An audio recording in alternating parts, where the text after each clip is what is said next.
Hello दोस्तों, स्वागत है आपका एक और नई क्लास में। आज हम बायोलॉजी का अपना एक क्लास 2 करने वाले हैं। देखो, इससे पहले मैंने आपको सेल के बारे में बेसिक बता दिया था। इससे पहले वाली क्लास में हमने बायोलॉजी चैप्टर स्टार्ट किया था, जहाँ पे मैंने आपको सेल के बारे में इंट्रोडक्शन दिया था और थोड़ी बहुत हमने बातें करी थी कि आखिर सेल डिस्कवर्ड कैसे हुआ था, और उसके बारे में थोड़ी सी और बातचीत करी थी। आज उसी चर्चा को हम थोड़ा सा आगे बढ़ाएंगे और मैं आपको बताऊँगा कि सेल्स होते क्या हैं, सेल्स कितने प्रकार के होते हैं, सेल्स के अंदर जो ऑर्गेनल्स पाए जाते हैं जैसे mitochondria, cytoplasm, rough endoplasmic reticulum, smooth endoplasmic reticulum, vacuole हो गया, लाइसोसोम्स हो गया, गोल्गी एपरेटस हो गया, कौन किचन ऑफ द सेल कहलाता है, कौन पावर ऑफ द सेल कहलाता है, कौन सोसाइडल बैग कहलाता है, कौन प्रोटीन्स वगैरह को बनाता है, कौन प्रोटीन फैक्ट्री कहलाता है। तो ये सारी चीज़ें हम आज इस लेक्चर में बात करेंगे। और साथ में एक और टॉपिक जो कि मोस्ट इंपॉर्टेंट टॉपिक है, माइटोसिस और म्योसिस, जो सेल डिवीजन वाला टॉपिक है, वो भी हम इस लेक्चर में कवर करने वाले हैं। तो अपनी कुर्सी की पेटी बांध दो, है ना। और बांधो कैसे? कॉपी और पेन लेके बांधो, पॉपकॉर्न लेके नहीं। ठीक है, तो इस लेक्चर को पूरा मजा लो, कॉपी पेन से नोट्स बनाओ और स्टार्ट करते हैं आज का हम सबसे पहला स्लाइड यहाँ से। देखो, सबसे पहले बात करते हैं। और हाँ, आगे बढ़ने से पहले मैं आपको बता दूं, अगर आपको इस क्लास की पीडीएफ चाहिए ना, तो आपको कहीं भी भटकने की जरूरत नहीं है। सीधा डिस्क्रिप्शन खोल के देखना, वहाँ पे इसकी लिंक मिल जाएगी, जाके वहाँ पे डाउनलोड कर लेना और वहाँ से भी नोट्स बना सकते हो। हालांकि मैं कहूँगा लाइव क्लास देखते हुए लाइव नोट्स बनाओ, ठीक है। और लाइफ में लाइव जियो, है ना। पास्ट प्रेजेंट भूल भूल जाओ, फ्यूचर में क्या होगा। लाइव जियो, लाइव नोट्स बनाओ, लाइव वीडियोस देखो, ठीक है। तो मतलब वीडियोस देखते हुए नोट्स बनाओ। हालांकि पीडीएफ में प्रोवाइड करता हूँ ताकि आप एक बार और रिवाइज कर सको, अगर आपको नोट्स वगैरह नहीं बनाए रखे किसी कारणवश, ठीक है। आलस का जो प्रकोप है वो ज़्यादा ही अगर आपको घेर रखा है, तो नोट्स वगैरह नहीं बनाए तो पीडीएफ से भी रिवाइज कर सकते हो। वो पीडीएफ में दे सकता, मतलब दे दिया है मैंने, लिंक दे दिया डिस्क्रिप्शन में। स्टार्ट करते हैं आगे। देखो, टाइप्स ऑफ सेल, अभी तक हमने पढ़ा सेल के बारे में थोड़ा बहुत बातें, और अभी हम आगे और भी चर्चा करेंगे। लेकिन उससे पहले आप जान लो सेल्स होते क्या हैं। सेल्स होते क्या हैं मतलब सेल के टाइप्स क्या होते हैं। सेल के दो तरीके के सेल्स होते हैं, एक होता है यू कैरियोट और एक होता है प्रो कैरियोट। अब ये जो प्रो कैरियोट है, ये जो सेल डिवीजन यहाँ पे हमने किया है, सेल डिवीजन मतलब वो वाला सेल नहीं कि एक सेल अपने ही जैसा दूसरा नया सेल बना रहा है। ये वो वाला सेल हमने दो पार्ट में डिवाइड किया गया है कि उनके बेसिस पे आखिर ऐसी क्या इनके बीच में कैरेक्टरिस्टिक्स है जिसकी वजह से मैं इन दोनों को पहचान सकता हूँ कि ये इस कैटेगरी का बंदा है, ये इस कैटेगरी का बंदा है।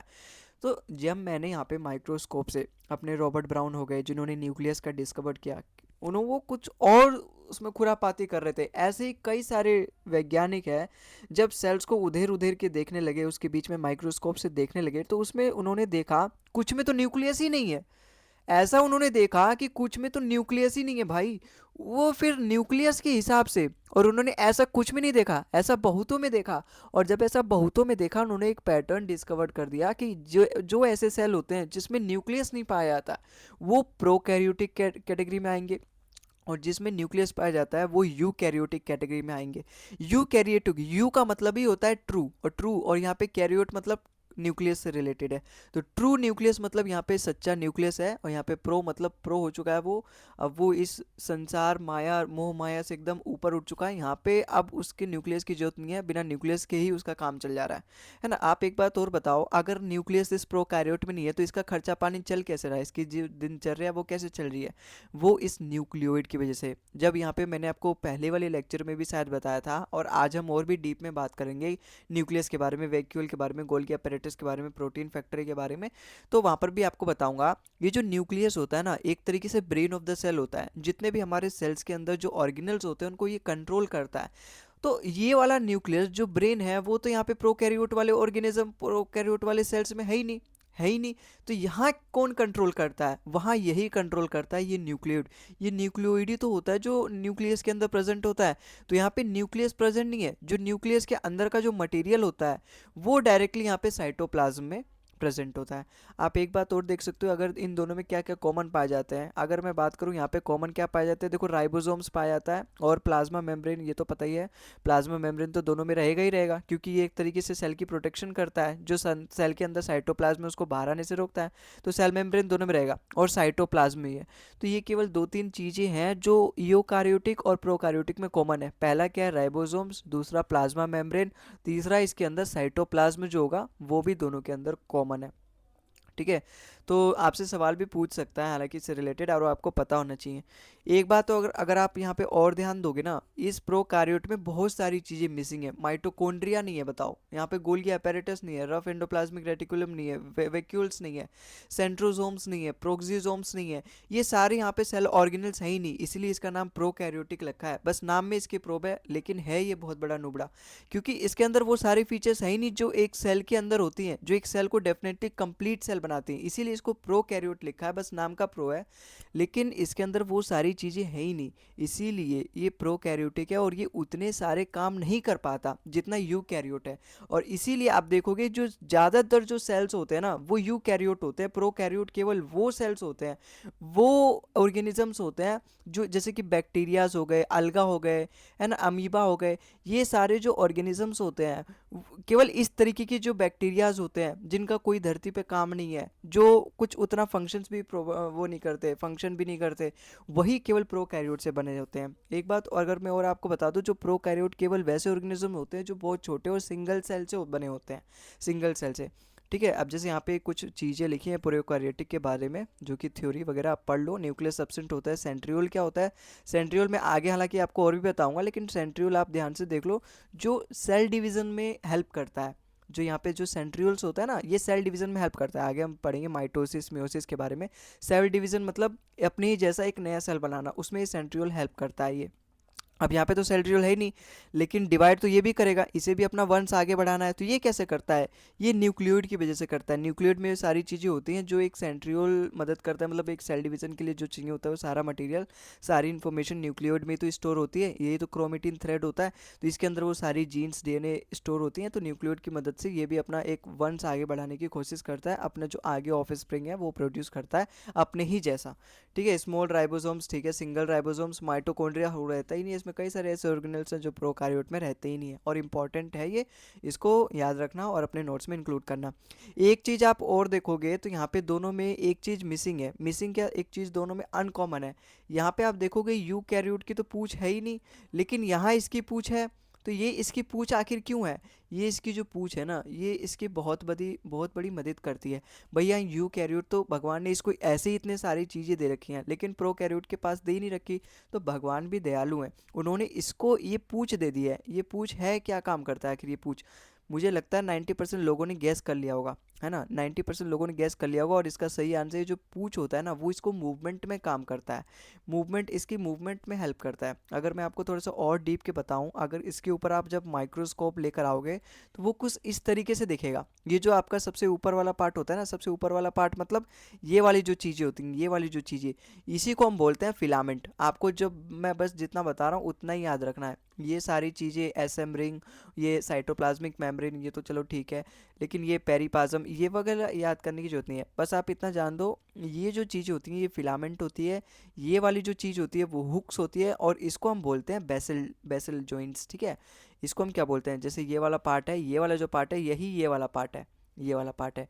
और ये वाला जो आप देख रहे हो यहाँ पे चॉकलेटी चॉकलेटी सा, ये क्या है, हुक पार्ट है, जो एक तरीके से जो उसकी पूंछ को उसके प्रोकैरियोटिक से सेल से जोड़ रही है। और ये आगे की उसकी लंबी सी पूंछ यहाँ से निकलती जाएगी, जो कि क्या है, फिलामेंट है।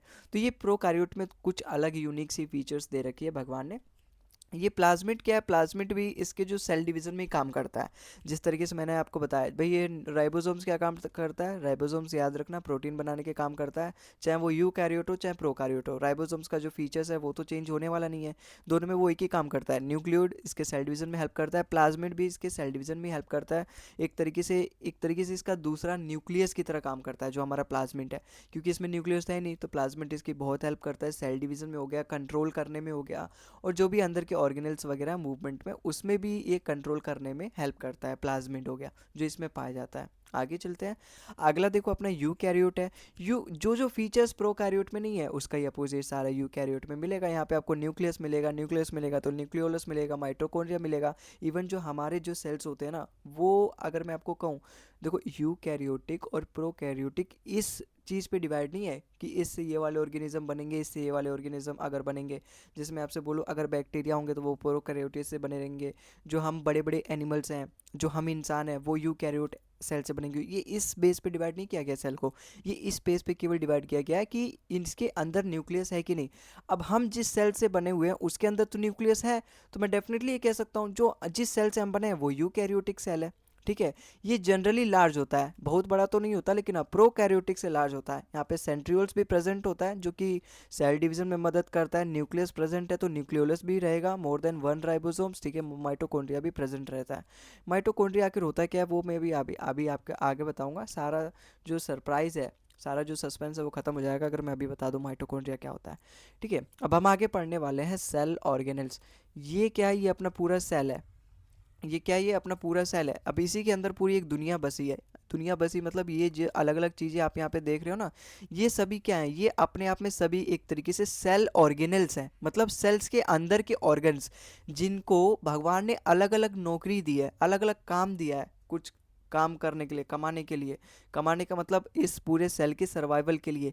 ये अलग अलग, जैसे ये गोल्गी apparatus है, ये हमारा न्यूक्लियस है, ये जो चीज़ आप देख रहे हो ये रेंडोप्लाज्मिक रेटिकुलम है, ये अपना माइटोकॉन्ड्रिया है, ये अपना माइक्रोट्यूब्यूल्स है। अभी हम पढ़ेंगे माइक्रोट्यूब्यूल्स, सेल डिवीजन में काम करते हैं ये सारी चीज़ें, अपने जैसा ही सेल अगर अगर आगे प्रोड्यूस करना है उसमें काम करते हैं। ये सेंट्रोजोम्स हो गए, ये तो आपने पढ़ ही लिया। ठीक है, ये लाइजोसोम्स हो गए, बहुत इंपॉर्टेंट, और बहुत सारे सवाल इससे पूछे गए प्रीवियस ईयर में, वो भी मैं आपको करवाऊंगा। ये वैक्यूल हो गया। वैक्यूल क्या काम करता है? वैक्यूल एक तरीके से सेल का पेट होता है। जिस तरीके से हमारे सेल में पेट में, जिस तरीके से हमारे बॉडी में जो पेट होता है उसमें हम खाना वगैरह स्टोर करते हैं, फिर वो उसको वहाँ से डाइजेस्ट करते हैं, उसी तरीके से सेल का ये पेट होता है, वैक्यूल होता है, जो जिसमें पानी वगैरह, खाना वगैरह भरा रहता है, जो भी सेल बाहर से लेता है। ये चीज जो चीज़ आप देख रहे हो ना, यहाँ से जैसे सेल जो होता है, यहाँ से कहीं जगह तो है नहीं, ये सेल के अंदर कहीं जगह तो है नहीं अंदर जाने की वजह से, लेकिन सेल को खाना तो चाहिए। खाना क्यों चाहिए? क्योंकि सेल के अंदर जितने भी ऑर्गेनल्स है वो काम करें। वो काम क्यों करें? जब ये काम करेंगे तभी तो हमारे जो सेल्स होते हैं वो सारे फंक्शन करेंगे। सेल से बना है टिश्यू, टिश्यू से बना है ऑर्गन। जब सेल काम करेगा फिर टिश्यू भी काम करेगा, टिश्यू काम करेगा तो ऑर्गन काम करेगा, ऑर्गन काम करेगा तो ऑर्गन सिस्टम काम करेगा, ऑर्गन सिस्टम काम करेगा तो हमारी बॉडी काम करेगी। तो कनेक्ट कर पा रहे हो ना? लेकिन कनेक्ट कर पा रहे हो तो स्टार्टिंग जो चीज़ है, जो हमारा सबसे छोटा सेल है, उसको वो काम करने के लिए एनर्जी तो चाहिए होगी। एनर्जी मिलेगी कहाँ से? एनर्जी मिलेगी उसको खाने से। तो जब ये सेक्रेटरी वेसिकल्स, वेसिकल्स क्या होता है? वेसिकल्स एक प्रोटीन की जो वो पैकेजिंग होती है ना, जो गोल्गी apparatus भेजता है, वो सारी चीज़ें हम बात करेंगे। थोड़ा सा एक ब्रीफ ओवरव्यू देता हूँ।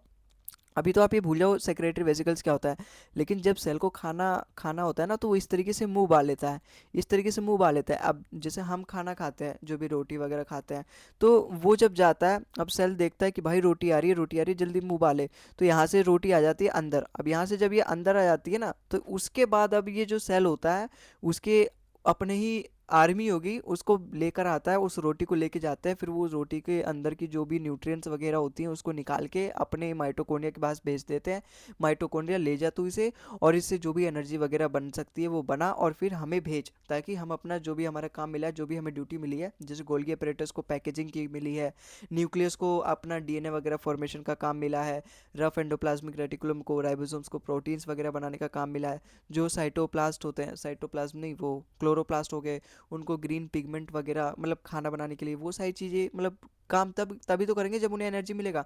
तो जो ये खाना वगैरह ले लेते हैं, जिस प्रोसेस को हम बोलते हैं एंडोसाइटोसिस, वो भी हम पढ़ेंगे आगे। ठीक है, तो खाना ले लेते हैं, एनर्जी वगैरह बन जाती है, फिर उसको जब ये जो हमारा वेस्ट मटेरियल होता है जो सेल के अंदर, जब ये खाना खा लेते हैं, सारी चीज़ जो रोटी होती है उसमें सारी चीज़ें थोड़ी ना न्यूट्रिएंट्स होती है, सारी चीज़ें बढ़िया थोड़ी ना होती है, कुछ बैक्टीरिया वगैरह भी आ जाते हैं, कुछ बेकार पदार्थ भी आ जाते हैं मिक्स होके गलती से, तो उनको बाहर भी तो करना होता है, वरना वो फिर हमें बहुत ज़्यादा हार्मफुल कर देंगे, तो उनको बाहर कर देते हैं। ये इसी तरीके से एक और मुंह बना के, जिस तरीके से हम बाहर कर देते हैं डेली सुबह सुबह, उसी तरीके से ये भी अपना इस तरीके से बना के बाहर कर देते हैं, जिस प्रोसेस को हम बोलते हैं एक्सोसाइटेसिस। हालांकि ये सब चीज़ें मैं एक्सप्लेन करूंगा आगे और भी डीप में।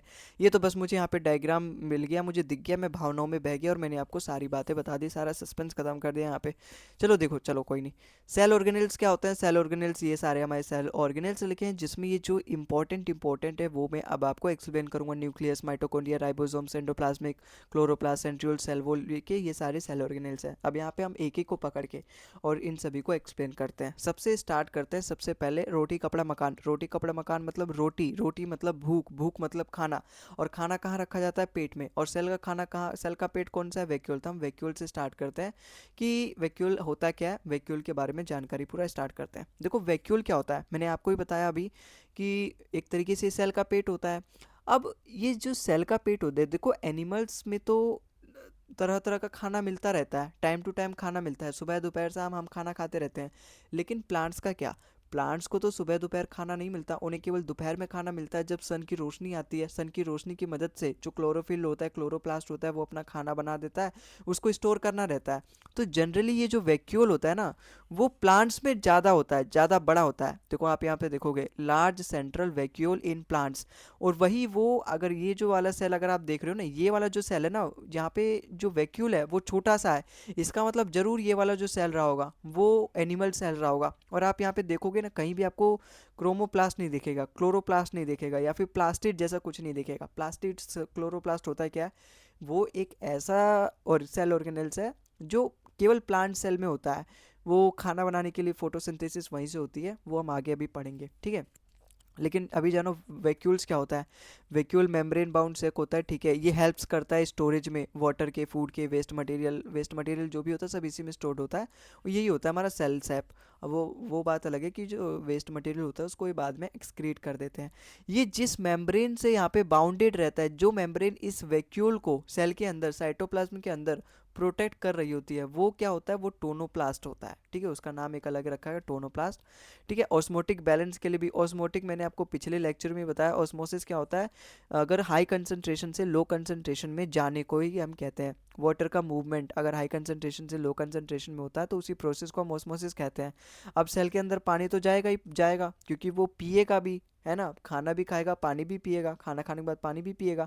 अब पानी ज़्यादा ना चला जाए उसके लिए वैक्यूली रिस्पॉन्सिबल होता है। वैक्यूली पूरा ऑस्मोसिस वहाँ पे बैलेंस कर रखा रहता है। ज़्यादा पानी ना पीना भाई, फिर एक्सक्रीशन में दिक्कत आएगी, तो ऑस्मोसिस में ये हेल्प भी करता है, ठीक है। और सारी चीज़ें तो मैंने आपको बता दी, मेंटेन टर्जिटिन प्लांट सेल, ठीक है। आगे चलते हैं, अपना दूसरा जो सबसे इम्पॉर्टेंट है यहाँ पे सेल ऑर्गेनेल्स, वो है इंडोप्लाज्मिक रेटिकुलम। जो आप यहाँ पे न्यूक्लियस के अगल बगल देखोगे ना, ये वाली जो चीज़ें पूरी, ये है हमारी इंडोप्लाज्मिक रेटिकुलम। अब ये भी दो तरीके की होती हैं। एक तो आप यहाँ पे देखोगे जैसे ये छोटे छोटे इस पे ये बॉल जैसे बनी हुए हैं, ये दो तरीके के होते हैं। एक होता है रफ एंडोप्लाज्मिक रेटिकुलम, एक होता है स्मूथ एंडोप्लाज्मिक रेटिकुलम। जैसे ये देखो, ये अगर हमारा न्यूक्लियस है, ये न्यूक्लियस से कनेक्टेड होता है, क्योंकि न्यूक्लियस के अंदर देखो भाई, मैंने आपको बताया जो सेल होता है वो काम कैसे करता है, जैसे सेल काम कैसे करता है वो तो मैंने आपको बता दिया, चलो ठीक है। सेल्स के अंदर प्रोटीन्स वगैरह भी तो बनती है। अब वो प्रोटीन्स बनती है, वो कैसे बनती हैं, वो बनती तो राइबोसोम से है। अब राइबोसोम्स हमारा यहाँ पे एंडोप्लाज्मिक रेटिकुलम के ऊपर प्रेजेंट होता है, लेकिन ये राइबोसोम्स अपने हिसाब से नहीं बनाता। जो प्रोटीन्स होता है अपने हिसाब से। अब प्रोटीन बनाना क्यों है, प्रोटीन क्यों बनाना है, प्रोटीन जो सेल की मेम्ब्रेन होती है, मैंने आपको पिछले लेक्चर में ही बताया था कि जो सेल होता है उसका सेल मेम्ब्रेन होता है जो पूरे सेल को एक तरीके से कंट्रोल करता है, कंट्रोल नहीं, वो प्रोटेक्ट करता है। जिस तरीके से ये वैक्यूल की जो आउटर मेम्ब्रेन है इसको टोनोप्लास्ट बोलते हैं, उसी तरीके से ये जो सेल है, ये इसकी क्या है, सेल वॉल है या फिर सेल मेम्ब्रेन है। अब ये सेल मेम्ब्रेन प्रोटीन्स और लिपिड से बनी होती है। अब ये प्रोटीन और लिपिड्स भी इनको खुद ही बनाना रहता है। तो ये प्रोटीन और लिपिड्स बनते क्यों है, ये राइबोसोम्स बनाता है, बनते क्यों है, क्योंकि सेल मेम्ब्रेन प्रोटीन से ही बना होता है। तो वो प्रोटीन तो हमें चाहिए, क्योंकि वो सेल मेम्ब्रेन बना होता है, सेल मेम्ब्रेन प्रोटेक्शन करता है, तो वो प्रोटीन तो चाहिए। लेकिन ये जो राइबोसोम्स है ना, ये अपने आप ही प्रोटीन नहीं बना पाता, इस बना पाता मतलब बनाता नहीं है। इसके पास कॉन्ट्रैक्ट आता है, इसके पास ऑर्डर आता है। वो ऑर्डर कौन देता है, वो न्यूक्लियस देता है, क्योंकि nucleus brain of the cell है।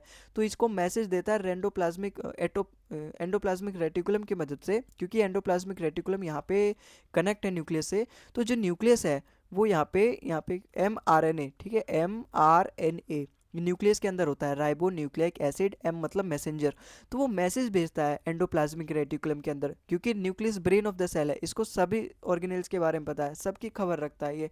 अब इसको पता है भाई प्रोटीन की कमी है, एनर्जी की कमी हो रही है। अब ये मैसेज भेज देता है एंडोप्लाज्मिक रेटिकुलम के पास। एंडोप्लाज्मिक रेटिकुलम दो तरीके के होते हैं, एक तो होता है हमारा स्मूथ वाला, ये जिसके ऊपर राइबोसोम्स नहीं है, तो यहाँ पे सारी जो सरफेस है वो स्मूथ है। अब जिसके ऊपर यहाँ पे राइबोसोम्स प्रेजेंट होते हैं वो हमारा रफ कहलाता है। आपसे सवाल भी पूछा गया था एक बार पिछले प्रीवियस ईयर में कि जो एंडोप्लाज्मिक रेटिकुलम होता है वो रफ क्यों होता है, रफ किसकी वजह से होता है, वो राइबोसोम्स की वजह से होता है। वो इसलिए रफ होता है क्योंकि उसके ऊपर राइबोसोम्स प्रेजेंट होते हैं। अब ये राइबोसोम्स ही वो रिस्पॉन्सिबल होते हैं प्रोटीन बनाने के लिए। तो जब न्यूक्लियर एमआरएनए भेजता है एंडोप्लाज्मिक रेटिकुलम के पास, तब जाके राइबोसोम्स यहाँ पे प्रोटीन बनाता है, उसके पास ऑर्डर आ जाता है, कॉन्ट्रैक्ट आ जाता है, भाई इतना किलो प्रोटीन बनाना है। और ये कोई प्रोटीन पाउडर नहीं, ये वो वाली प्रोटीन है जो एनर्जी एक तरीके से चाहिए होती है, तो प्रोटीन इतना प्रोटीन बनाना होता है। जब ये राइबोसोम जब रेफ एंडोप्लाज्मिक रेटिकुलम का, तो हमें पता चल गया कि न्यूक्लियस से मैसेज लेता है, इसके ऊपर राइबोसोम्स प्रेजेंट होते हैं, वो प्रोटीन बनाने का काम करते हैं। फिर ये स्मूथ एंडोप्लाज्मिक रेटिकुलम का क्या काम है? देखो, जो हमारा सेल मेम्ब्रेन होता है ना, वो आपने भी पढ़ाया है, मैंने भी पढ़ाया है, वो केवल प्रोटीन से नहीं बने होते, वो लिपिड से भी बने होते हैं, प्रोटीन एंड लिपिड से बने होते हैं। जैसे यहाँ पे फॉस्फोलिपिड्स लिखा है, वो फैट मॉलिक्यूल्स होते हैं। तो वो जो लिपिड बनाने का काम करती है ना, वो स्मूथ एंडोप्लाज्मिक रेटिकुलम होता है। आई बात समझ में? ये जो सेल है ना, एक्चुअली में ये जो सेल है, इसका पूरा मेंटेनेंस ये सेल के अंदर जो ऑर्गेनेल्स है वही मिलके करते हैं। उनकी अलग अलग ड्यूटी बनी है, उनकी अलग अलग ड्यूटी बनी है कि भाई तू ये कर ताकि हम सर्वाइव कर सकें। आई बात समझ में? तो यहाँ पे राइबोसोम्स अपना प्रोटीन बनाता है, वो एंडोप्लाज्मिक रेटिकुलम के ऊपर प्रेजेंट होता है, इसीलिए हम उसको रफ एंडोप्लाज्मिक रेटिकुलम बोलते हैं, और इसको हम स्मूथ एंडोप्लाज्मिक रेटिकुलम बोलते हैं, क्योंकि यहाँ पे किसी भी तरीके का राइबोसोम्स नहीं पाया जाता। और जो हमारा यहाँ पे ये स्मूथ एंडोप्लाज्मिक रेटिकुलम होता है, वो फोस्फोलिपिड बनाता है। रफ एंडोप्लाज्मिक रेटिकुलम पे राइबोसोम्स प्रेजेंट होता है, जो कि हमारे यहाँ पे प्रोटीन बनाता है। और भी इसके कुछ फंक्शन है, जैसे ये ट्रांसपोर्टेशन वगैरह में हेल्प करता है, ठीक है। दो टाइप्स होते हैं, R E R, S E R. R E R मतलब rough endoplasmic reticulum, S E R मतलब स्मूथ एंडोप्लाज्मिक रेटिकुलम।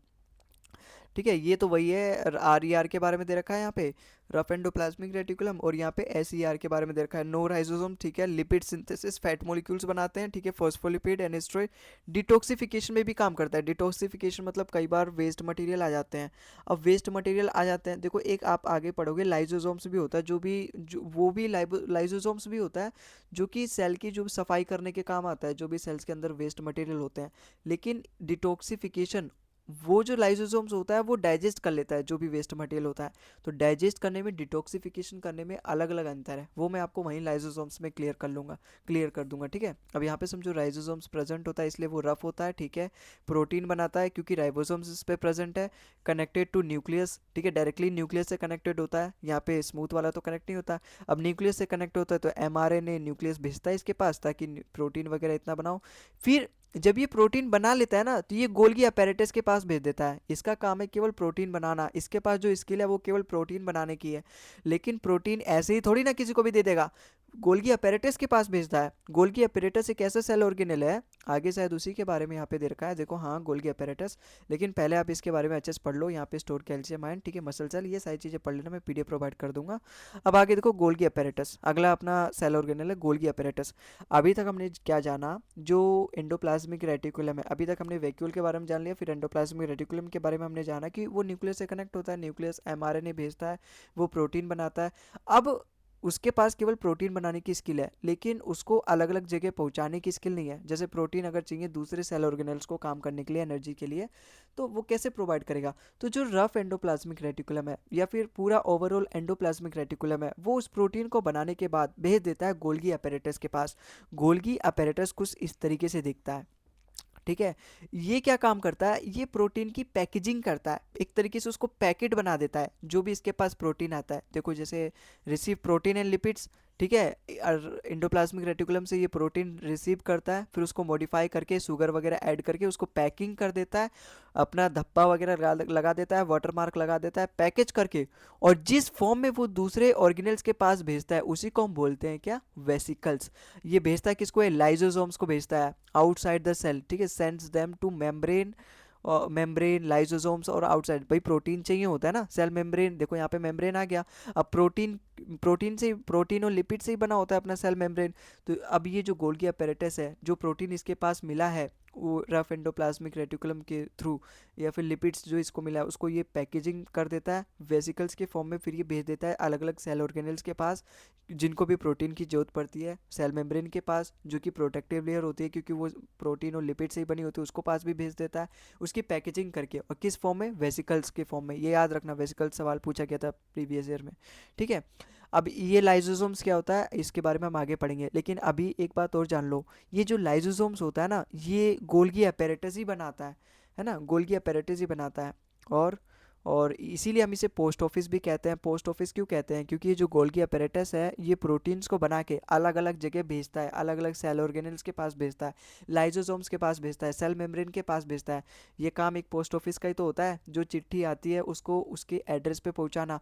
तो यह गोल्गी अपैरेटस भी बिल्कुल वही काम करता है। एक बात और याद रखना, डिस्कवर्ड बाय कैमिलो गोल्गी, यहाँ पे नाम में ही गोल्गी लिखा है, तो मुझे नहीं लगता आपको यहाँ पे कोई दिक्कत आएगी किसने इसको डिस्कवर किया था। तो कैमिली गोल्गी वो वैज्ञानिक थे जिन्होंने इसको डिस्कवर किया था। अगला जो हमारा सेल ऑर्गेनेल्स है वो है पेरोक्सीजोम्स, ठीक है। ये एक तरीके से सेल का सिक्योरिटी गार्ड है। जो भी हार्मफुल मटेरियल्स अगर आ जाएंगे, जैसे सेल है, मैंने आपको पहली स्लाइड में देखा था, जब भी सेल को खाना खाना होता है तो वो इस तरीके से मुंह बना लेता है। किस तरीके से मुंह बना लेता है?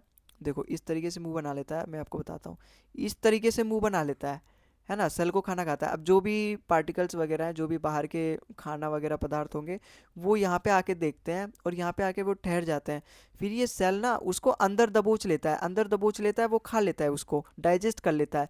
लेकिन जब ये पार्टिकल्स जब इसके पास आ रहे होते हैं सेल के पास, तो केवल वो अपने आप में फ्रेश पीस नहीं होता है ना, एकदम साफ सुथरा नहीं होता, कोई इसको धुल धुल के नहीं भेजा होता।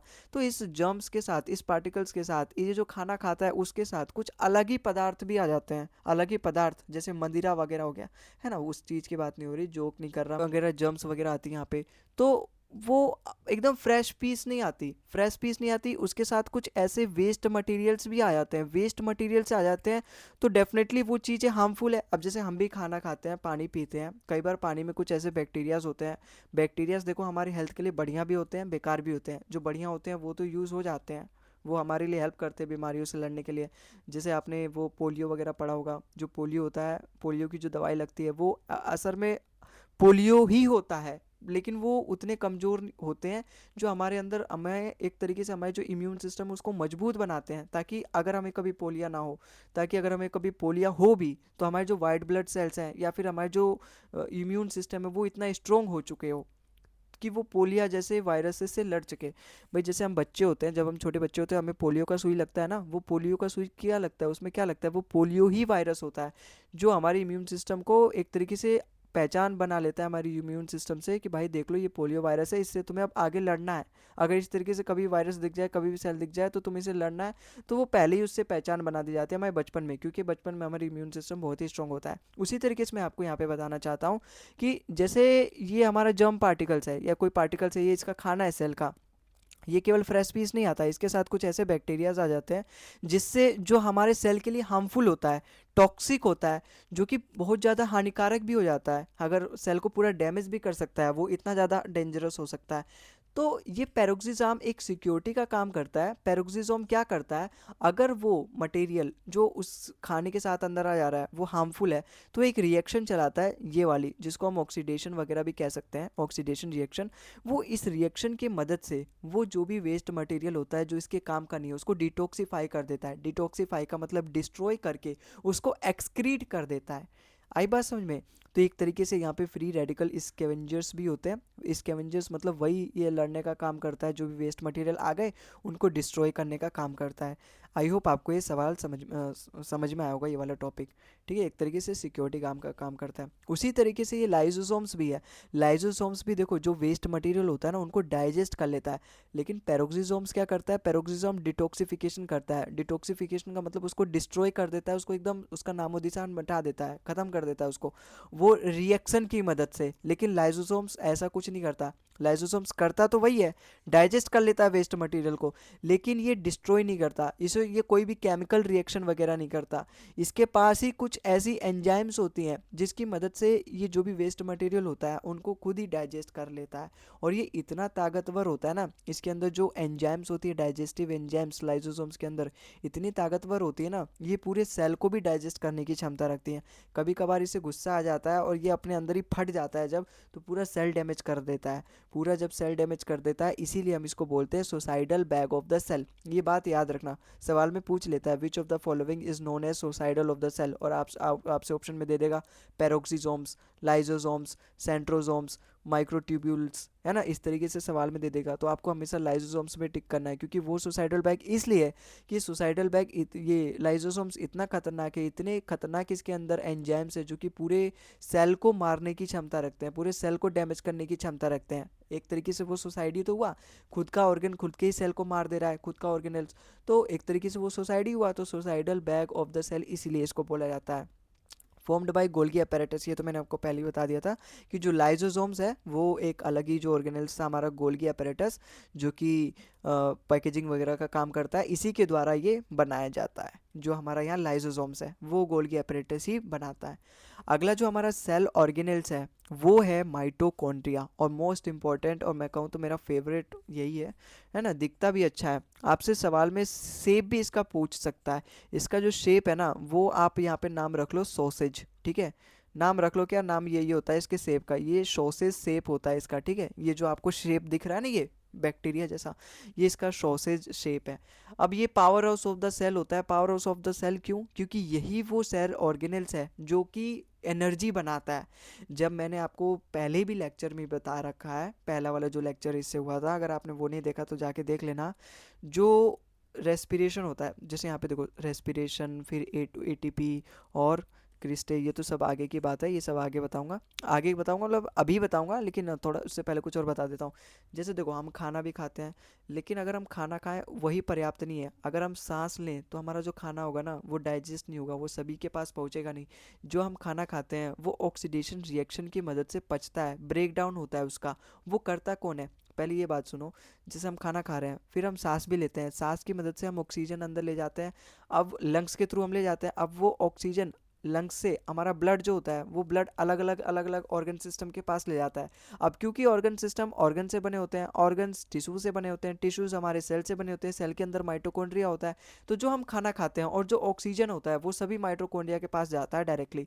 अब माइटोकॉन्ड्रिया से ये बोलते हैं भाई ये ले खाना ले, और इसके अंदर जो भी न्यूट्रिएंट्स वगैरह हैं, जो भी एनर्जी वगैरह तेरी अंदर जितनी भी क्षमता है, सभी सेल्स की बात हो रही है, सभी सेल्स के पास चला जाता है ये खाना। तो सभी सेल्स के अंदर माइटोकॉन्ड्रिया होता है, तो सभी माइटोकॉन्ड्रिया एक्टिव हो जाते हैं उस समय, और जो खाना होता है उसको पचाने लगते हैं। फिर उसके अंदर जो भी इसके अंदर कुछ ऐसे एंजाइम्स होते हैं, कुछ ऐसे इनके अंदर होते हैं एंजाइम्स वगैरह, केमिकल वगैरह, जिससे जो कि मदद करते हैं इनको वो खाने को कन्वर्ट करने में, एनर्जी को, खाने को कन्वर्ट करने एनर्जी में। और एनर्जी को ही यहाँ पे बोला, ये जो एटीपी है ना, एडिनो ट्राइफोस्फेट, ये करेंसी एक तरीके से, जिस तरीके से यूएस में जो डॉलर है उसको जिस तरीके से यूएस में जो पैसा है उसको डॉलर बोलते हैं, इंडिया में जो पैसा है उसको रुपी बोलते हैं, उसी तरीके से यहाँ पे जो सेल के अंदर जो एनर्जी होती है उसको एटीपी बोलते हैं, एडिनोसिन ट्राइफोस्फेट इसकी फुल फॉर्म है, ठीक है, याद रखना इसको।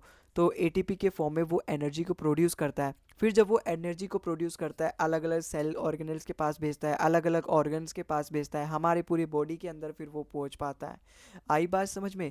तो मेन काम, अगर आपको पूरी ये कहानी समझ में आई, हम खाना खाते हैं, फिर ब्लड से ऑक्सीजन दोनों साथ जाते हैं सेल के पास, फिर वहाँ से ऑक्सीडेशन वगैरह, ऑक्सीजन की मदद से माइटोकॉन्ड्रिया, यहाँ पे यही बोला है साइट ऑफ सेलुलर रेस्पिरेशन, क्योंकि रेस्पिरेशन मतलब हम सांस ले रहे हैं, सांस ले रहे हैं मतलब ऑक्सीजन अंदर जा रहा है, ऑक्सीजन की मदद से ये एनर्जी वगैरह यहाँ पे बना पाता है। आगे के लेक्चर्स में हम इसको और भी डिटेल में पढ़ेंगे, हालांकि उतना डिटेल आपको यहाँ पे यूपीएससी की बात नहीं करी जा रही, एसएससी में अगर आप इतना भी जान लेते हो तो मोर देन इनफ है, ठीक है। डबल मेम्ब्रेन ऑर्गेनल ये सब आप पढ़ लेना, मैं पीडीएफ प्रोवाइड करूँगा। जो मेन चीज़ें हैं पूरी एक कहानी की फॉर्म है वो मैं आपके सामने पूरी रखने की कोशिश कर रहा हूँ। इनर मेम्ब्रेन जो फॉर्म करता है वो सिस्टर्न, जैसे ये वाला जो पैटर्न आपको दिख रहा है ना, ये सिस्टर्न पैटर्न है। ये जो पैटर्न होता है ना इसी को बोलते हैं सिस्टर्न। इसके पास खुद का डीएनए होता है, खुद का राइबोसोम्स होता है, याद रखना। आगे मैं आपको अभी आपको एक और ऑर्गेनल पढ़ाऊंगा, प्लास्टिड।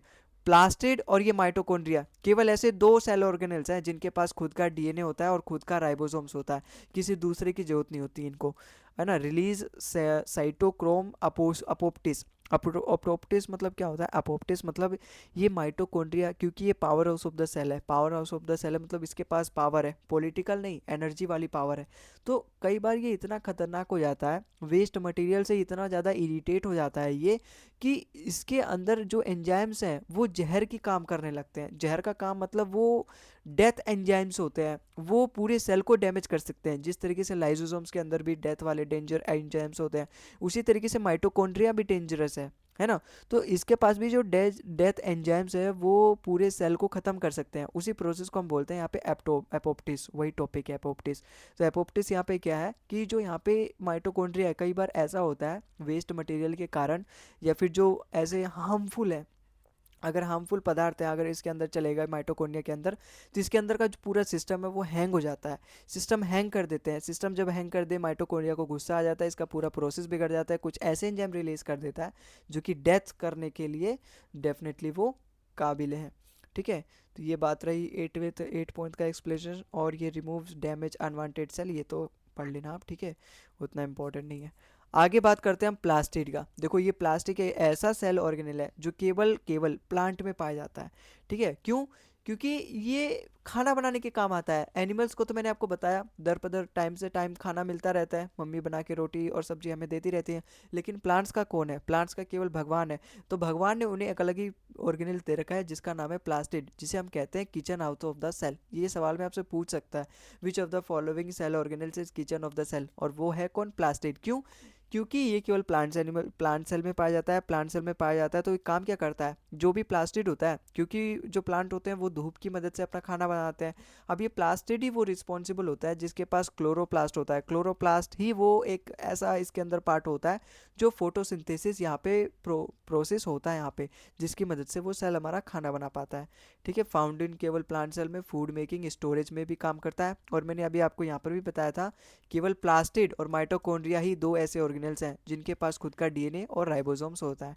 ठीक है, अब इसके भी 3 टाइप के होते हैं जो प्लास्टिड्स होते हैं, 3 टाइप्स के, या फिर हम कह सकते हैं इसके भी 3 पार्ट होते हैं। एक होता है क्लोरोप्लास्ट, एक होता है क्रोमोप्लास्ट, एक होता है ल्यूकोप्लास्ट। तीनों का अलग अलग फंक्शन है।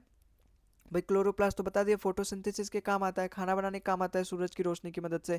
Chromoplast pigment, chromoplast colour provide करता है। जैसे आप जो भी यहाँ पे ये धनिया देखते हो, टमाटर देखते हो, है ना, और ये मिर्च वगैरह देखते हो, तो ये जो मिर्चेज होती हैं, ये जो मिर्चीज होती हैं, ये क्रोमोप्लास्ट की वजह से इनका जो कलर होता है वो अलग अलग होता है। जैसे टमाटर होता है, उसका कलर लाइकोपीन एक क्रोमोप्लास्ट का ही है, ये भी क्रोमोप्लास्ट का ही पार्ट है, पिगमेंट बोलते हैं इसे। तो लाइको क्रोमोप्लास्ट ही ये सिक्रीट करता है, या फिर क्रोमोप्लास्ट ही वो है रिस्पॉन्सिबल जो कि ये जैसे टमाटर है उसका अलग कलर करता है। लाइकोपिन पिगमेंट होता है उसके अंदर का। ठीक है, ल्यूकोप्लास्ट क्या करता है? क्रोमोप्लास्ट आपको समझ में आया। क्लोरोप्लास्ट फोटोसिंथेसिस के काम आता है, क्रोमोप्लास्ट कलर प्रोवाइड करता है, ल्यूकोप्लास्ट स्टोरेज के काम करता है। अब चाहे वो स्टोरेज हो, स्टार्च हो, चाहे वो ऑयल हो, चाहे वो प्रोटीन हो। फर्दर ल्यूकोप्लास्ट के 3 टाइप होते हैं जिसमें ये तीनों अलग अलग चीज स्टोर करते हैं। जैसे एमाइलोप्लास्ट होता है, वो केवल स्टार्च स्टोर करता है, वो रूट में पाया जाता है या फिर बीज में पाया जाता है। इलायोप्लास्ट ऑयल्स वगैरह जो भी उसमें फैट्स वगैरह वो होती है। प्रोटीनोप्लास्ट केवल प्रोटीन को स्टोर करता है। तो ये ल्यूकोप्लास्ट के टाइप्स थे। आपको समझ में आया होगा प्लास्टिड क्या होता है।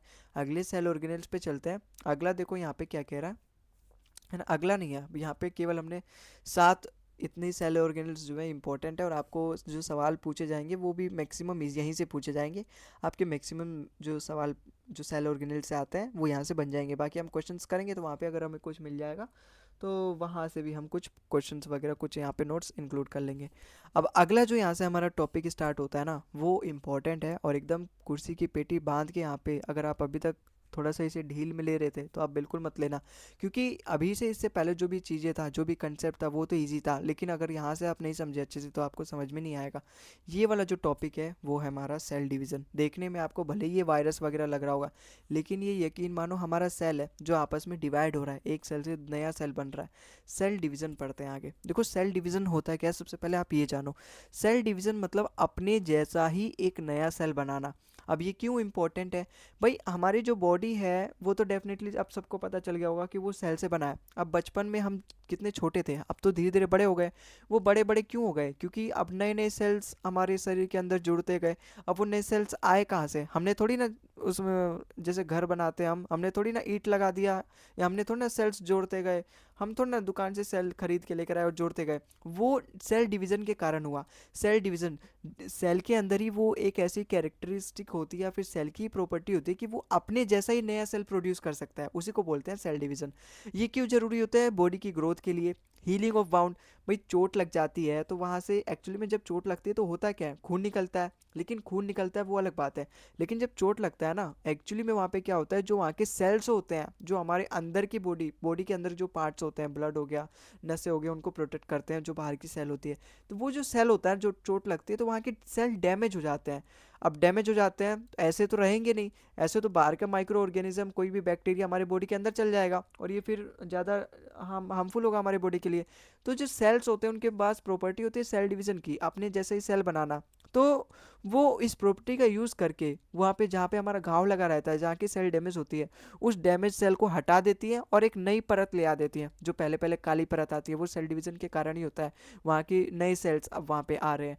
ठीक है, अब वो काली परत जब हटती है तो फिर नया सेल्स एक तरीके से बिल्कुल चमकता हुआ हमारे जैसा, जो पहले जैसे सेल था वैसे ही आ जाता है। तो वो क्यों होता है, वो क्यों, क्योंकि सेल डिवाइड हो रहा है वहाँ का, अब वहाँ का सेल रिपेयर हो रहा है, replacement of the old cell, formation of the gametes. Gametes अभी हम आगे पढ़ेंगे। ठीक है, अब ये भी दो तरीके के होते हैं, जो हमारे सेल डिवीजन होते हैं ना, ये दो तरीके के होते हैं, एक तो माइटोसिस और एक होता है हमारा मियोसिस। अभी हम आगे पढ़ेंगे मियोसिस के बारे में, माइटोसिस और मियोसिस। देखो भाई हमारा सेल डिवाइड होता है, सेल डिवाइड दो तरीके से होता है, एक तो माइटोसिस, एक मियोसिस। अब ये दो तरीका मतलब इसकी प्रोसेस की बात नहीं हो रही, दो तरीका मतलब दो कहाँ कहाँ होते हैं। जैसे माइटोसिस जो होता है ना, अभी मैंने आपको क्या बताया, जब चोट लगती है तो वहाँ के सेल डैमेज हो जाते हैं। अब रिपेयरमेंट करने के लिए जो हमारा सेल डिवाइड करता है अपने आप को, अपने जैसा एक नया सेल बनाता है, और फिर जहाँ पर भी हमारे सेल डैमेज हुए हैं उन डैमेज सेल को रिप्लेस कर देता है और नया सेल वहाँ पे आ जाता है। तो ये जो प्रोसेस होता है ना, ये माइटोसिस की वजह से होता है। और जो भी हमारे बॉडी पे अलग, जो हमारे बॉडी के जितने भी सारे सेल्स होते हैं उन्हें बोलते हैं सोमैटिक सेल्स। तो जो अपना माइटोसिस होता है ना, वो सोमैटिक सेल्स पे होता है। जो भी अपने हमारे जो बॉडी होते हैं पूरी बनी होती है सोमैटिक सेल से बनी होती है। एक और होता है अपना मियोसिस। ये जो मियोसिस होता है ना, आगे हम पढ़ेंगे अभी। देखो ये माइटोसिस जो होता है केवल सोमैटिक सेल पे होता है, जो मियोसिस होता है वो सेक्स सेल से रिलेटेड होता है, जैसे कि स्पर्म हो गया, ओवम हो गया। ये जो मियोसिस होता है ये नए ऑर्गेनिज्म प्रोड्यूस करने के लिए होता है। लेकिन जो माइटोजिम्स होता है, ये जो माइटोसिस होता है वो बॉडी की ग्रोथ के लिए, रिपेयरमेंट के लिए, या फिर अगर कहीं भी हीलिंग वगैरह कुछ हो जाए, चोट वगैरह लग जाए, वहाँ के सेल्स के लिए, जो ओल्ड सेल्स हैं उनको रिमूव करने के लिए, नई सेल्स से रिप्लेस करने के लिए, वो प्रोसेस हमारा माइटोसिस होता है। ठीक है, और मियोसिस क्या होता है, अगर हमें नया ऑफ स्प्रिंग अपना वंश आगे बढ़ाना है तो वो प्रोसेस होता है मियोसिस। ठीक है, अभी आप जानो माइटोसिस क्या होता है। Mitosis happen in body somatic cells में होता है, ग्रोथ और रिपेयर के लिए काम आता है, बता दिया मैंने आपको। अपनी जैसा दो आइडेंटिकल डॉटर सेल प्रोड्यूस करता है। 23 पेयर ऑफ क्रोमोसोम्स इनके साथ हमेशा चलते हैं, इसलिए हम इसको बोलते हैं डाइप्लोइड। ये क्रोमोसोम्स का कंसेप्ट समझो यहाँ पे, जैसे यहाँ पे समझो अच्छे से, यहाँ पे आपको अच्छे से समझ में आएगा। जैसे ये क्या है, सेल है। ठीक है, अब मान के चलो यहाँ पे कहीं हमारे, जहाँ पर भी कहीं चोट लग रही गई होगी उसके बगल वाला ये सेल है। अब इसको कहीं से खबर पता चल गई, ये उस सेल का पड़ोसी था, इसने देखा मेरे बगल वाला सेल डैमेज हो चुका है। अगर वो डैमेज हो चुका है इसका मतलब वहाँ से बैक्टीरिया अब उस पर लगेंगे डेफिनेटली, क्योंकि डैमेज हो चुका है, उसके अंदर अब एनर्जी बची नहीं है, उसके सारे ऑर्गेनल सब काम करना बंद कर दिए हैं। जब काम करने बंद कर दिए तो बाहरी वाला कोई भी आके मार के चला जाएगा, कोई कुछ नहीं कर पाएगा। तो ये सेल ऐसा नहीं चाहता, क्योंकि जब इसके बगल वाले को मार देगा कोई भी आके बाहरी, तो जब वो उस बगल वाले डैमेज सेल को इफेक्ट पहुंचाएगा, हार्मफुल इफेक्ट, तो उसके बगल वाले को भी फर्क पड़ेगा। फर्क पड़ेगा कि नहीं पड़ेगा। तो ये सेल, इसके पास एक प्रॉपर्टी होती है सेल डिवीजन की, वो इसका यूज़ करके उस सेल को रिपेयर करने की कोशिश करता है। सब में बहुत अच्छी भाईचारा है। तो ये जब उसको रिपेयर करता है ना, तो रिपेयर कैसे करता है, उसके अंदर कुछ केमिकल रिएक्शंस होती हैं। वो रिएक्शंस क्या होती हैं, ये आपस में कुछ अंदर होता है, ये सारा काम न्यूक्लियस के अंदर होता है। न्यूक्लियस के अंदर ही क्रोमोसोम्स प्रेजेंट होता है, और भी वो क्रोमोसोम्स ही होता है जो कि सेल डिवीजन के लिए रिस्पॉन्सिबल होता है। देखो जैसे ये सेल मैंने आपको बताया डैमेज हो गया, ठीक है, अब इसको रिपेयरमेंट करना है, इसको रिप्लेस करना है। तो अब ये अपने जैसा ही तो सेल बनाएगा, अपने जैसा सेल बनाएगा मतलब इसको इन्फॉर्मेशन चाहिए कि मेरा जैसा जो जो मेरा सेल है एक्चुअली उसमें क्या क्या चीज़ है, उसमें क्या ऑर्गेनल्स हैं, उनका फंक्शंस क्या है, उसका पूरा एक तरीके से आर्किटेक्चर क्या है। आर्किटेक्चर क्या काम करता है, एक तरीके से मैप बनाता है, ब्लूप्रिंट बनाता है। तो वो सारा काम, वो सारी पावर, वो सारा ब्रेन, वो सारा दिमाग केवल न्यूक्लियस के पास होता है। तो जो अंदर न्यूक्लियस के अंदर भी न्यूक्लियाइड्स होते हैं, क्रोमेटिन थ्रेड होते हैं, राइबोसोम्स नहीं, वो क्रोमोसोम्स होते हैं, डीएनए हो गए। तो ये सारी इन्फॉर्मेशन डीएनए के अंदर प्रेजेंट होती है। तो ये सारा प्रक्रिया न्यूक्लियस के अंदर होता है, क्योंकि उसी के पास डीएनए होता है। तो वहाँ से अब जो डीएनए होती है, वहाँ पे जो अंदर क्रोमोसोम्स होते हैं वो अब अपने आप, क्योंकि अब उन्हें नया सेल बनाना है, नया सेल बनाना होता है, तो वो यहाँ से अब जो राइबोसोम्स क्यों बोला मैं बार बार, क्रोमोसोम्स, उनकी कॉपी करना वो स्टार्ट कर देता है। अगर इसके पास एक पेयर ऑफ क्रोमोसोम्स है ना, अब उसका एक और पेयर ऑफ क्रोमोसोम्स यहाँ से कॉपी करने लगता है। ये इसके पास एक एबिलिटी होती है। अब उसकी कॉपी करता है, उसी को अलग अलग फेज यहाँ पे दिखाया जाता है। जैसे यहाँ पे क्रोमोसोम्स अगर यहाँ पे कॉपी कर रहे हैं, एक दूसरे को कॉपी पेस्ट कर रहे हैं, उसे मेटाफेज। फिर यहाँ से जो क्रोमोसोम्स है अलग अलग हो जाएंगे, फिर ये आके फिर से जुड़ जाएंगे यहाँ से। जैसे यहाँ पे ये क्या है, ये क्रोमोसोम्स तैयार हो गए कॉपी करने के लिए। अब जब ये कॉपी करेंगे तो ये आधे आधे पार्ट में टूट जाएंगे। आधे आधे पार्ट में जब यहाँ से टूट गए तो आधा पार्ट तो पेरेंट का हो गया, आधा पार्ट अब इसके डॉटर का हो जाएगा। फिर वो आगे जाके अलग इसमें इनके पास और केमिकल रिएक्शंस होते हैं, उसकी मदद से ये अपने आप को पूरा कर लेते हैं। फिर ये भी पूरा हो जाता है, ये भी इस तरीके से पूरा हो जाता है, ये भी इस तरीके से, ये भी इस तरीके से, फिर एक नए पेयर ऑफ क्रोमोसोम्स बन जाते हैं। तो ये बात हमेशा याद रखना, जो हमारा माइटोसिस होता है वहाँ पे हमेशा 23 पेयर ऑफ क्रोमोसोम्स काम करते हैं। 23 पेयर ऑफ, अभी हम जब म्योसिस पढ़ेंगे ना तो वहाँ पे आप जानोगे केवल 23 क्रोमोसोम्स होते हैं, वहाँ पे पेयर नहीं होते। इसीलिए हम उसे हाइप्लोइड बोलते हैं। और यहाँ पे 23 पेयर है, इसीलिए हम इसको क्या बोलते हैं, डाइप्लोइड बोलते हैं, क्योंकि यहाँ पे जो क्रोमोसोम्स है वो पेयर में काम करते हैं। अब यहाँ पे फिर टीलोफेज आता है, जिसमें हमारा सारी प्रक्रिया हो चुकी होती है, सारा कॉपी वगैरह तैयार हो चुका होता है, कॉपी पेस्ट बस हो चुका होता है। अब यहाँ से बस जो बात है वो सेल को यहाँ से अलग करने की बात है। अब यहाँ से जब सेल अलग हो जाता है, यहाँ पे साइटोकाइनेसिस, मतलब जो हमारा जो सेल है वो डिवाइड हो चुका है। साइटो मतलब साइटोप्लाज्म, काइनेसिस मतलब यहाँ पे सेपरेशन से रिलेटेड है। साइटोप्लाज्म का सेपरेशन, भाई ये वाला सेल अलग हो गया, आखिर ये एक ही सेल से, ये एक ही सेल से ये दो सेल बन गए हैं। ये साइटोकाइनेसिस यहाँ पे हुआ। साइटोकाइनेसिस मतलब दोनों का जो साइटोप्लाज्म था, साइटोप्लाज्म ही तो यहाँ पे कनेक्ट कर रखा था दोनों को, तो अब यहाँ से साइटोप्लाज्म ही अलग हो गया, तो मतलब साइटोकाइनेसिस हो गया। दोनों अब अलग अलग हो गए। पहले एक सेल था हमारे पास, अब हमारे पास दो सेल हो गए। आई होप आपको ये सवाल कंसेप्ट समझ में आया होगा, ये टॉपिक समझ में आया होगा। देखो एक चीज़ आप यहाँ पे और याद रखना, अगर साइटोप्लाज्म का सेपरेशन को हम साइटोकाइनेसिस कहते हैं ना, उसी तरीके से कहीं ना कहीं इस प्रोसेस के बीच में कहीं ना कहीं न्यूक्लियस भी हमारा दो बना होगा, क्योंकि अब एक न्यूक्लियस ये हो गया, एक न्यूक्लियस ये हो गया। इससे पहले तो ये एक ही न्यूक्लियस हुआ होगा जिसमें क्रोमोसोम्स की कॉपी वगैरह पेस्ट वगैरह की गई होगी, है ना। वहाँ पे उसका क्या बोलते हैं उसे, जो कॉपी पेस्ट की मशीन होती है बड़ी वाली, हम्म, याद नहीं आता यार मेन टाइम पे। ठीक है, तो न्यूक्लियस का भी यहाँ पे कॉपी पेस्ट किया गया होगा, न्यूक्लियस का भी तो डिवीजन होगा, न्यूक्लियस भी तो अपने जैसा एक न्यूक्लियस बनाएगा, क्योंकि दोनों सेल में न्यूक्लियस जरूरी है, यूकैरियोटिक सेल्स हैं ये सारे।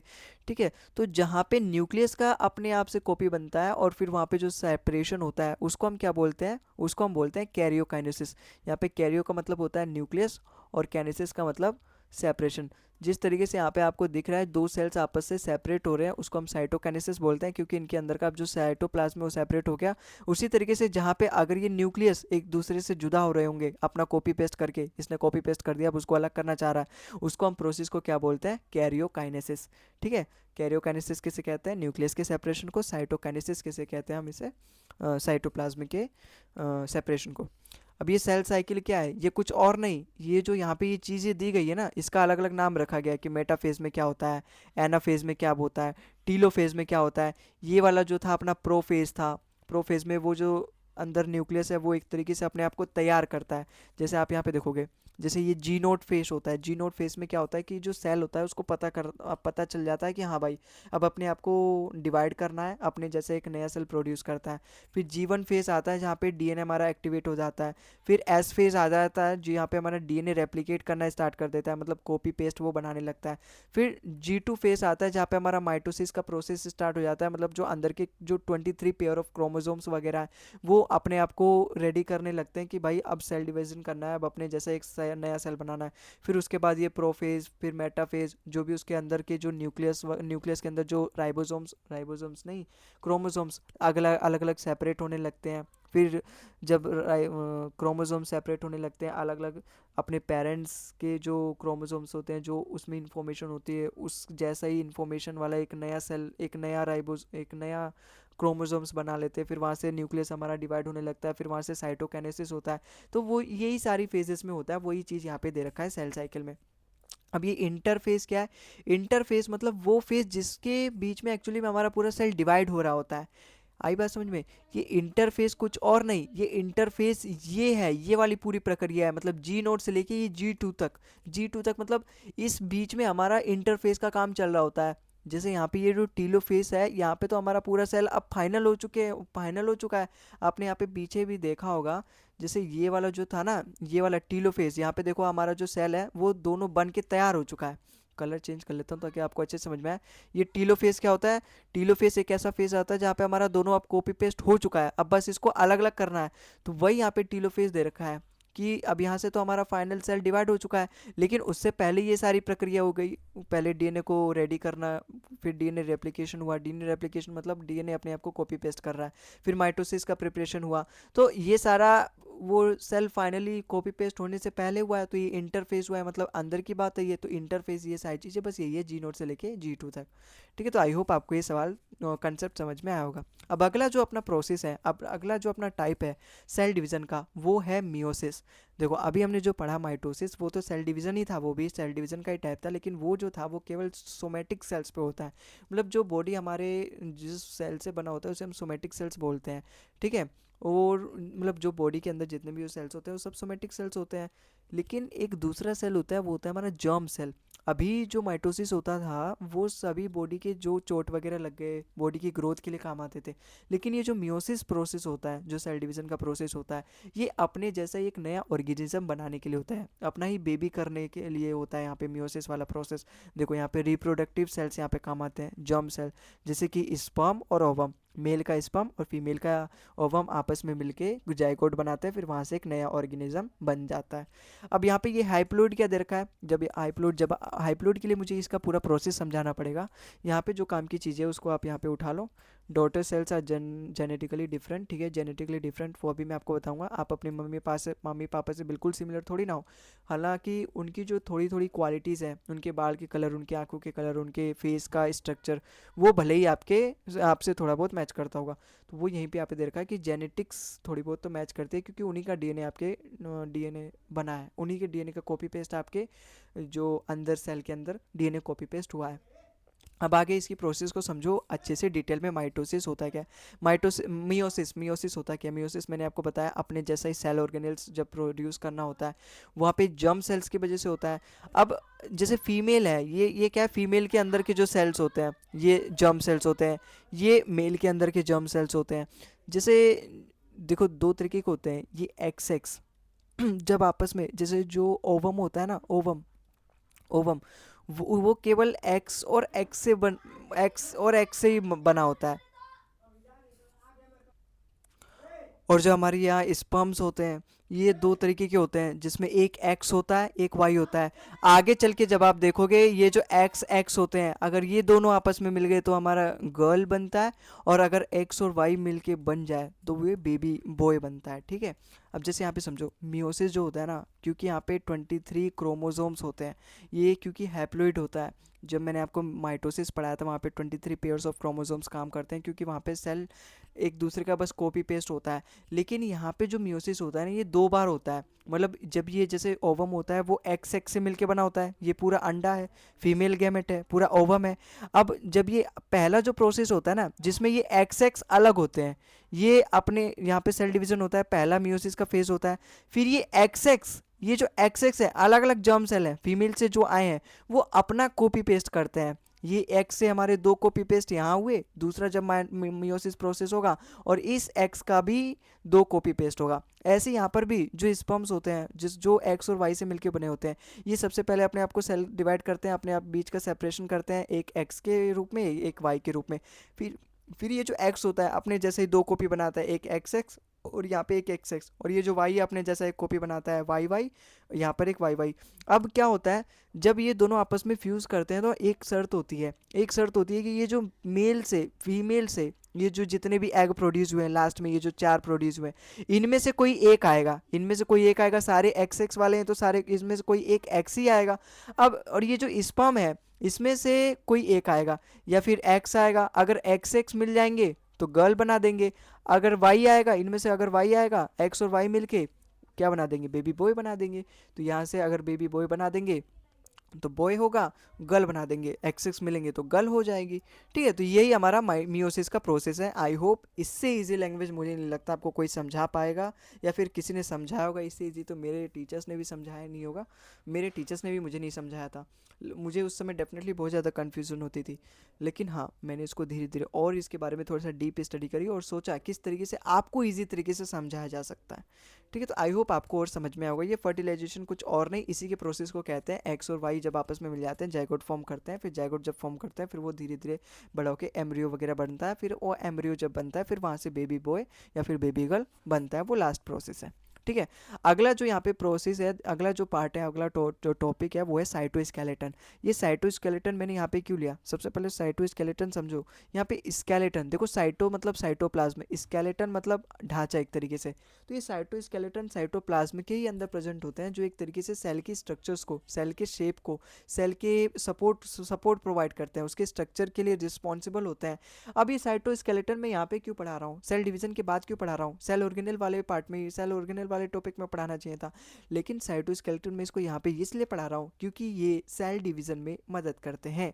इसीलिए देखो यहाँ पे forms spindle fibre during cell division, ये हेल्प करता है ट्रांसपोर्ट में, ऑर्गेनेल्स में। जैसे आपको मैंने पिछले भी सेल्स में दिखाया होगा, आपने अगर ध्यान दिया होगा, जो सेल्स होते हैं ये तो अपना न्यूक्लियस है, उसके अगल बगल इस तरीके से ये स्पिंडल फॉर्म, ये तार की तरह या फिर झाड़ियों की तरह इस तरीके से पाए जाते हैं। ये मूवमेंट में काम करते हैं, मूवमेंट के साथ साथ ये सेल डिवीज़न में भी काम करते हैं। यही जो स्पिंडल फाइबर होते हैं ये हेल्प करते हैं माइटोसिस में और मियोसिस में, केवल यूकार्योटिक सेल में प्रेजेंट होते हैं। अभी आगे मैं आपको और बताऊंगा, है ना। ये सेंट्रोसोम्स के बारे में भी जान लो। इतना आपने जान लिया कि साइटोस्केलेटन्स क्या होता है, जो भी सेल्स में ये जो झाड़ियाँ की तरह होती है ना, ये सभी साइटोस्केलेटन्स होती हैं, साइटोस्केलेटन्स होती हैं, मूवमेंट में हेल्प करती हैं और सेल डिवीजन में हेल्प करती हैं। अभी के लिए बस आप इतना जान लो, अभी मैं आगे इसके बारे में और डीप में बताऊँगा। सेंट्रोसोम्स जान लो आखिर क्या होता है। सेंट्रोसोम्स जैसे ये रहा, ये भी हमारा सेल डिवीजन में काम करता है। ठीक है, सेल डिवीजन के अंदर ये अपोजिट अपोजिट पोल्स पे चले जाते हैं। ठीक है, प्रॉपर सेपरेशन, क्रोमोसोम्स है ना, जो क्रोमोसोम्स जैसे यहाँ समझो, यहाँ पे मैंने एक अलग ही पिक्चर ले रखा है। जैसे ये क्या हमारा सेंट्रोसोम्स होता है, जो मैंने अभी आपको यहाँ बताया। देखो, सबसे पहले तो वो बताया मैंने आपको, जैसे ये पूरा सेल है, अब इसी के अंदर साइटोस्केलेटन्स प्रेजेंट होते हैं, इस तरीके से ये झाड़ियाँ होती हैं। ठीक है, यही हेल्प करती है मूवमेंट में। अब ये हेल्प करती है मूवमेंट किसके, सेंट्रोसोम्स के। जब ये मूवमेंट होगा तभी तो हमारा सेल डिवाइड होगा, तभी तो जो चीज़ें जहाँ जानी होंगी वो वहाँ पहुँच पाएगा। तो जो सेल सेंट्रोसोम्स है, इसको तो न्यूक्लियस के पास होना चाहिए, तो न्यूक्लियस के पास ये जाएगा कैसे, इन्हीं झाड़ियों की वजह से, इन्हीं साइटोस्केलेटन्स की वजह से। तो ये मूवमेंट प्रोवाइड करती है, सेंट्रोसोम्स हमारा न्यूक्लियस के पास जाएगा। अब न्यूक्लियस में तो ये सारी प्रक्रिया हो रही है, न्यूक्लियस क्योंकि अब इसको सेल को डिवाइड करना है, तो जो इसके बीच के जो क्रोमोसोम्स है वो यहाँ पे अपनी सैनिक को तैयार कर रहा है। न्यूक्लियस ये जा रहे सारे क्या है, क्रोमोसोम्स है, डीएनए एक तरीके से क्रोमोसोम्स है, ये पेयर ऑफ क्रोमोसोम्स है, इसी ये डीएनए से बना होता है। ठीक है, तो ये जो क्रोमोसोम्स है अब अपने आप को तैयार कर रहे हो और एकदम सतर्क हो रहे हैं। अब ये सेंट्रोसोम्स, ये वाला जो चीज़ है ना, जो कि इनको एक तरीके से बांध के रखा है, ये सेंट्रोसोम है। ये वाला जो सेंट्रोसोम है ना, ये यही सेंट्रोसोम है। अब इसी सेंट्रोसोम्स के अंदर ये सेंट्रियोल्स प्रेजेंट होते हैं, जो कि इसकी मदद करते हैं, सेंट्रोसोम को मदद करते हैं सेल डिवीजन में। और ये सेंट्रोसोम्स अपने आप में मदद करता है इस यहाँ पे क्रोमोसोम्स को इस तरीके से तैयार करने में। आई होप आपको ये सवाल, आपको ये टॉपिक समझ में आया होगा। ठीक है, अब ये तो समझ में आया सेंट्रोसोम सेल डिवीजन में मदद करता है, उसी तरीके से जो सेंट्रियोल्स होता है ये भी अपना सेल डिवीजन में मदद करता है। किस तरीके से करता है ये भी आपको समझ में आया। लेकिन ये जो सारी चीज़ें होती हैं वो डीएनए रेप्लिकेशन ही तो हो रहा है। यहाँ पे जो क्रोमोसोम्स है अपने आप को तैयार कर रहा है, किस लिए तैयार कर रहा है, अपनी कॉपी बनाने के लिए, क्योंकि अब इन्हें सेल को डिवाइड करना है। अब जब ये कॉपी बनाएगा, कॉपी बनाएगा किस चीज़ की कॉपी बनाएगा, ये जो क्रोमोसोम्स होता है ये डीएनए से मिलकर बना होता है। अब ये जो डीएनए है ये है क्या चीज़, सबसे पहले आप ये जानो, डीएनए की कॉपी को हम बोलते हैं डीएनए रेप्लिकेशन, मतलब अब उसका रिप्लिकास्ट हो रहा है। ठीक है, एग्जैक्ट कॉपी बनाने को ही हम वहाँ पे सेल डिवीजन कहते हैं, मतलब वो उसका रेप्लिकेशन हो रहा है। ये सारी चीज़ें एस फेज में होती है, न्यूक्लियस के अंदर होती है। एस फेज मैंने वो आपको बताई ना, G naught phase, S phase, S1 phase, फिर M फेज, वही वाली बात की जा रही है यहाँ पे। ठीक है, ये सारी चीज़ें न्यूक्लियस के अंदर होती है, क्योंकि न्यूक्लियस के अंदर ही हमारे यहाँ पे क्रोमोसोम्स, डीएनए, न्यूक्लियोलस वो सब प्रेजेंट होता है। डीएनए क्या होता है, जैसे आपको ये पीछे ये मैंने वाटर मार्क लगा रखा है, ये जो चीज़ है यही एक तरीके से डीएनए है। अब इसमें भी थोड़ा सा और जानो, लेकिन यहाँ पे जो इंपॉर्टेंट चीज़ है वो यहाँ पे नोट कर लो। ठीक है, आगे चलते हैं। जैसे ये जो चीज़ें होती है ना, ये डीएनए होती है। अब देखो हमारे सेल के अंदर न्यूक्लियस होता है, न्यूक्लियस को अब जानकारी मिल गई भाई अब सेल डिवाइड करना है, सेल डैमेज हो चुके हैं या फिर नया सेल ऑर्गेनिज्म अगर हमें बनाना है तो सेल डिवाइड करना है। अब वो सेल डिवाइड कैसे करना है, डिवाइड किस बेसिस पे करेंगे, जो न्यूक्लियस के अंदर डीएनए होती है उसके अंदर इंफॉर्मेशन होती है, उसी इंफॉर्मेशन को कॉपी पेस्ट किया जाता है आगे आने वाले ऑर्गेनिजम्स बनाने के लिए। जो अगले आने वाला ऑर्गेनिज्म होगा वो थोड़ी ना पूरा नया होगा, जो पहले पेरेंट सेल के पास जो डीएनए होगा ना उसी का कॉपी किया जाता है, उसका कॉपी जब एक बार तो पूरी कॉपी कॉपी की जाती है, फिर जब ये पूरी कॉपी करता है एकदम परफेक्ट ये भी नहीं है, भगवान ये भी नहीं है जो डीएनए है, इसके अंदर भी कुछ मिस्टेक्स आ जाती हैं। अब वो मिस्टेक्स के कारण एक नया डीएनए यहाँ पे बन जाता है, अब वो नया डीएनए मतलब नया ऑर्गेनिज्म बन जाता है, वहाँ पे अलग हो जाता है। फिर वो जो जैसे हम हैं अपने पापा मम्मी से बिल्कुल सिमिलर थोड़ी ना है, वो बिल्कुल सिमिलर क्यों नहीं है, क्योंकि हमारा जब डीएनए फॉर्म हो रहा होगा, जब हम जाइगोट वगैरह बन रहा होगा हमारा, तो वहाँ पे जो डीएनए है वो अपने आप को सेपरेट कर रहा होगा, जब जब उसकी कॉपी पेस्ट हो रही होगी तो उसके अंदर थोड़ी बहुत मिस्टेक्स थोड़ी बहुत चेंजेस आ चुके होंगे, तभी हम अपने मम्मी पापा से बिल्कुल ही मैच नहीं करते हैं, एकदम 100% एकदम सिमेट्रिकल नहीं है। ठीक है, तो ये एक तो क्योंकि पेरेंट्स के पास भी तो एक डीएनए होना पड़ेगा ना, रहना पड़ेगा, तो एक तो उसकी बिल्कुल सेम कॉपी है, सेम कॉपी का एक अलग ही बन जाता है थोड़ा बहुत चेंजेस होने के बाद। फिर जब हम अपना सेकंड जनरेशन लेकर आएंगे तो हमारे डीएनए का सेकंड कॉपी बनेगा, फिर कॉपी पेस्ट होगा वहाँ पे। ठीक है, तो ये तो आपको समझ में होगा। लेकिन अब इस डीएनए के बारे में थोड़ा सा डीप में पढ़ लो। देखो ये जो डीएनए होता है ना, इसके अंदर इंफॉर्मेशन होती है कि जो हमारे आने वाले जो वंश होंगे, उसमें जो बच्चे होंगे, उनके बाल सफ़ेद कितने जल्दी होंगे, उनके बाल कितने जल्दी झड़ेंगे, उनके जो आँखों का कलर होगा वो कितना होगा, वो बौना होगा कि लंबा होगा, मोटा होगा कि पतला होगा, है ना, वो सारी डीएनए वो सारी जीन्स के वजह से होती हैं। वो सारी जीन्स इसमें प्रेजेंट होती हैं। ये जो आपको दिख रहा है ना, ये डबल स्ट्रैंडेड जो हमारा डीएनए होता है, वो इस तरीके से इसी को बोलते हैं स्ट्रैंडेड। स्ट्रैंडेड ये डंडे जो होते हैं सीढ़ियों की तरह बनाता है, इसी में सारी इन्फॉर्मेशन एक्चुअली स्टोर्ड रहती है। ये डीएनए होती बहुत छोटी है, माइक्रोस्कोप से देखा गया है। ठीक है, इसी के अंदर जो सारी इन्फॉर्मेशन होती हैं वो स्टोर्ड होती हैं। अब ये एडेनिन, ये थाइमाइन, ये ग्वानिन, ये साइटोसिन, ये अलग अलग जीन्स के टाइप्स हैं जो जिसमें सारी अलग अलग तरीके की इन्फॉर्मेशन भरी जाती है। अब एक बात याद रखना, ये क्या है, ये वाली जो चीज़ है एक तरीके से बैकबोन है जो कि इन दोनों स्ट्रैंड्स को एक तरीके से जोड़ के रखा हुआ है। अब एक बात यहाँ पे याद रखना, सवाल में भी पूछ लेता है कि ये कनेक्ट किससे रहता है, ये जो एडेनिन है ना ये हमेशा थाइमाइन से कनेक्ट होता है। जैसे आप यहाँ देखोगे ना, येलो वाला एडेनिन है, ग्रीन वाला यहाँ पे थाइमाइन है, तो ये आपस में हमेशा कनेक्ट होता है। इसकी ट्रिक भी आप ऐसे याद कर ले सकते हो, एडेनिन जो होता है हमेशा थाइमाइन से कनेक्ट होता है, जो ग्वानिन जो ये रेड वाला है, ठीक है, ये जो रेड वाला है वो हमेशा साइटोसिन से कनेक्ट होगा, यहाँ पे ऑरेंज से दिखाया गया। तो जो जी है वो हमेशा सी से कनेक्ट होगा, ए जो है वो हमेशा टी से कनेक्ट होगा, मतलब एडेनिन हमेशा थाइमाइन से कनेक्ट होगा, गुआनिन हमेशा साइटोसिन से कनेक्ट होता है। और ये जब कनेक्ट हो जाते हैं तो एक लकड़ी बना देते हैं, लकड़ी से ये बैकबोन के थ्रू डीएनए कनेक्ट होके, क्योंकि इन्हीं में सारी इन्फॉर्मेशन पैक है, तो ये कनेक्ट होके एक डीएनए बना देते हैं। फिर डीएनए की कॉपी पेस्ट होती है, फिर जब कॉपी पेस्ट होती है क्रोमोसोम्स की कॉपी पेस्ट होती है, फिर क्रोमोसोम्स की कॉपी पेस्ट होती है, वहाँ से न्यूक्लियस डिवाइड हो जाता है, न्यूक्लियस डिवाइड हो जाता है, पूरा सेल डिवाइड हो जाता है, उसी तरीके से बहुत सारी सेल की कॉपी बनती है, फिर एक नया ऑर्गेनिज्म बन जाता है। ठीक है, आगे देखो यहाँ पे देखो बताया गया है किस तरीके से डीएनए का कॉपी पेस्ट होता है। जैसे ये हमारे पूरा पेरेंट का क्या है, डीएनए है। अब नया सेल डिवाइड करना है, नया सेल बनाना है, तो डेफिनेटली उसकी कॉपी पेस्ट करेगी।